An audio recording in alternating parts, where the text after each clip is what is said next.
Sahabat dan saudaraku, mari menggunakan waktu mempelajari firman Tuhan hari ini.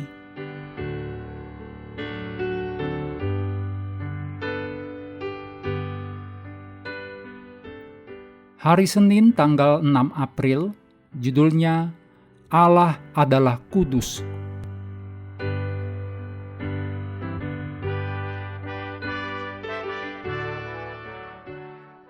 Kita mulai dengan doa singkat yang didasarkan dari 1 Yohanes 2 ayat 3. Dan inilah tandanya bahwa kita mengenal Allah, yaitu jikalau kita menuruti perintah-perintahnya.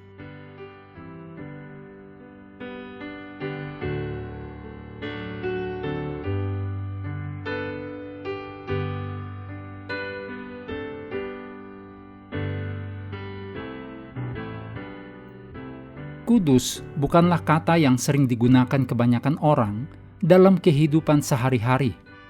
Hari Sabat adalah hari yang kudus. Tentu saja Allah itu kudus. Tetapi terlepas dari kasih Allah kepada kita mungkin tidak melihat banyak hal kudus dalam kehidupan sehari-hari kita. Jika mempelajari Alkitab, kita akan mengerti bahwa Allah itu kudus. Tetapi apa sebenarnya artinya? Allah itu kudus, sepenuhnya terpisah dari kejahatan dan dosa. Allah itu 100% baik dan kudus, dari awal hingga akhir. Kasih Allah itu kudus, kasih-Nya tidak egois. Allah mengetahui segalanya. Jadi, rencana Allah bagi kita adalah kudus dan baik, dan bukan jahat. Apakah kita mempercayai Tuhan yang mengetahui segalanya jika Allah tidak kudus? Tentu saja tidak. Allah itu Maha Kuasa. Kuasa Allah juga kudus. Karena Allah itu kudus, kita dapat mengasihi dan mempercayainya. Jadi, kita harus percaya bahwa Allah itu kudus. Kemudian, kita dapat lebih memahami siapa Allah itu. Sayangnya, kebanyakan orang sama sekali tidak memahami kebenaran Alkitab yang penting ini tentang Allah.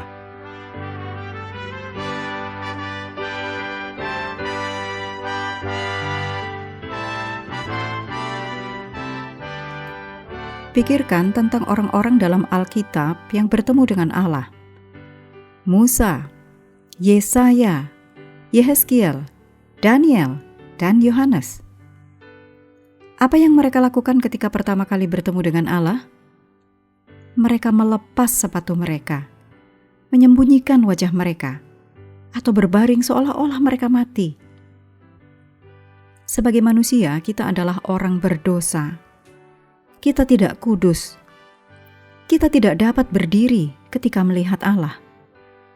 Siapapun yang melihat wajah Allah tidak akan hidup. Dengan cara yang sama, ketika Ellen G. White melihat Allah dalam mimpi, dia sering berseru, "Kudus, kudus, kudus." Kata ini lebih membantu kita daripada kata lain untuk memahami apa yang dilihat oleh Ellen White. Dan tentu saja, keempat makhluk hidup dalam kitab Wahyu juga mengucapkan kata-kata ini. Keempat makhluk hidup itu tidak berhenti siang dan malam tanpa berkata, "Kudus, kudus, kuduslah Tuhan Allah yang Maha Kuasa, yang sudah ada dan yang akan datang." Wahyu 4 ayat 8.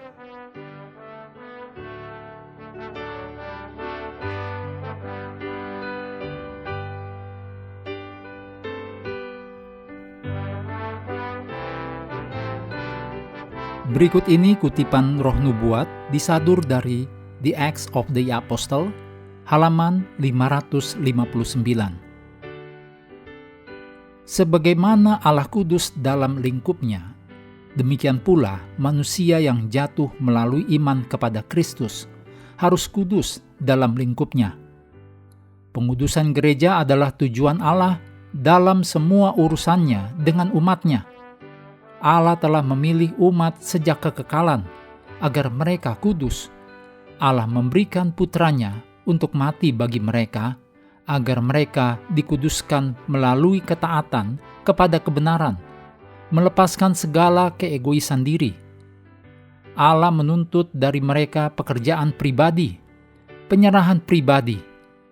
Allah dapat dimuliakan oleh mereka yang mengaku percaya kepadanya, hanya jika mereka dibentuk sesuai dengan gambar Allah dan dikendalikan oleh Roh-Nya. Kemudian, sebagai saksi bagi Juru Selamat, mereka dapat memberitakan apa yang telah dilakukan kasih karunia ilahi bagi mereka.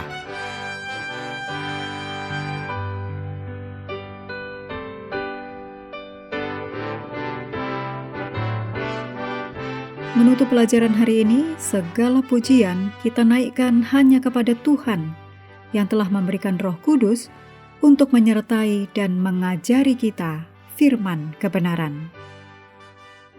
Terima kasih telah belajar bersama. Tuhan memberkati kita semua.